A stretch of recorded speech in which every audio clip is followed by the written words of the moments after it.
గౌరవ సభ్యులు కూడా అడిగారు అధ్యక్ష.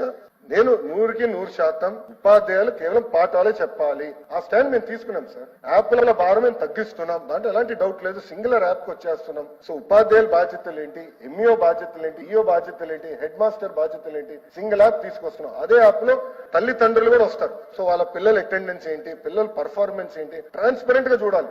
ప్రైవేట్ స్కూల్ కి ధీటుగా బెటర్ గా మనం చేయాలనే లక్ష్యంతో చేస్తున్నాం. సో ఉపాధ్యాయులు కేవలం పాఠాలే చెప్పాలని నిర్ణయం తీసుకున్నాం. పిల్లల్ని రాజకీయ కార్యక్రమాలు పంపించదు, గౌరవ ముఖ్యమంత్రి గారి ప్రోగ్రామ్ ఉందని తీసుకెళ్లి గత ప్రభుత్వం లాగా దారి పొడుగున నుంచోబెట్టద్దని నేను చెప్పాను అధ్యక్ష. గత 10 నెలలు మేము అదే పాటిస్తున్నాం.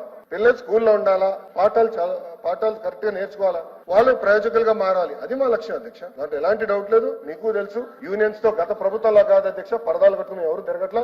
యూనియన్స్ మేము మీటింగ్ పెడుతున్నాం. ప్రతి ఫ్రైడే 11 to 2 కమిషనర్ గారు కూర్చుంటున్నారు, యూనియన్స్ ని కలుస్తున్నారు.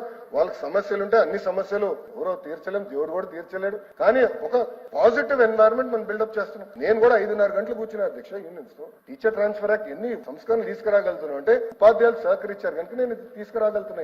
ఇవన్నీ చాలా డీటెయిల్ గా డిస్కస్ చేసి చేస్తున్నాం అధ్యక్ష. ఇంకో విషయం అధ్యక్ష, ఈ రోజు మీరు చూస్తే సింగిల్ టీచర్ స్కూల్ గురించి గౌరవ సభ్యులు